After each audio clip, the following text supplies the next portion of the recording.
اعوذ باللہ من الشیطان الرجیم بسم اللہ الرحمن الرحیم دی ہولی ورسز کے معزز ساتھیوں، السلام علیکم ورحمۃ اللہ وبرکاتہ۔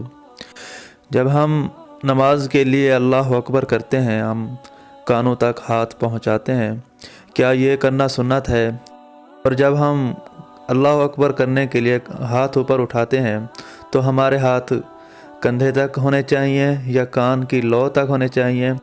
تو ہم نے آج مفتی صاحب سے یہ سوال کیا ہے، اس کا پہلے آپ کو ہم سوال سناتے ہیں، وہ سن لیں، اس کے بعد مفتی صاحب کا آپ جواب سنیں۔ عرض یہ ہے کہ یہ نماز سے شروع میں جو ہاتھ اٹھاتے ہیں کانوں کی لو کو لگانا، یہ سنت عمل سے ثابت ہے یا نہیں؟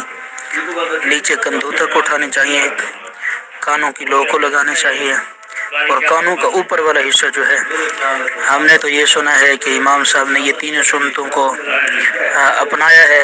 کانوں کے اوپر والے تک انگلی ہوتی ہے، کانوں کی لو کو انگوٹھا لگتا ہے، اور ہتھیلی جو ہوتی ہے وہ کندھے کے قریب ہوتی ہے، تو تینوں سنتیں زندہ ہو جاتی ہیں۔ اس کے بارے میں تو وضاحت فرما دینا۔ ایک آدمی کہتے ہیں کہ کانوں کی لو کو لگانا یہ سنت عمل نہیں ہے، اس کی تو وضاحت فرما دینا حضرت جی۔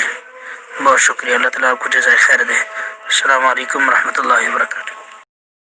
جی حضرت، یہ ایک حدیث میں آتا ہے نا کہ حضور پاک صلی اللہ علیہ وسلم نے کندھوں تک ہاتھ اٹھایا، دوسری حدیث میں آتا ہے کہ کانوں تک ہاتھ اٹھائے۔ ان کی تطبیق امام صاحب رحمۃ اللہ علیہ نے اسی وجہ سے کی ہے۔ اب دیکھیں نا، دو حدیثیں ہیں بخاری مسلم نسائی وغیرہ میں، حضرت ابن عمر فرماتے ہیں کندھوں تک ہاتھ اٹھائے، مالک ابن حویرث کہتے ہیں کانوں تک ہاتھ اٹھائے۔ تو ان دونوں کی تطبیق امام حنیفہ نے دی ہے کہ دونوں سچی ہیں، کہ کانوں ہاتھ کا اوپر والا حصہ کانوں کے اوپر والے حصے تک ہے، نیچے والا حصہ کندھوں تک ہے، انگوٹھے جو ہیں وہ کانوں کے نیچے کی لو تک ہیں۔ یہ ان دونوں کی حدیثوں کی تطبیق میں ہیں۔ امید ہے کہ یہ بات آپ کو سمجھ آ گئی ہوگی۔ اگر آپ کو ویڈیو پسند آئی ہے تو ویڈیو کو ضرور لائک کر دیں، اگر چینل پر نیو ہیں تو چینل کو بھی ضرور سبسکرائب کر دیں۔ ملتے ہیں پھر کسی نیو ویڈیو میں، تب تک کے لیے اللہ حافظ۔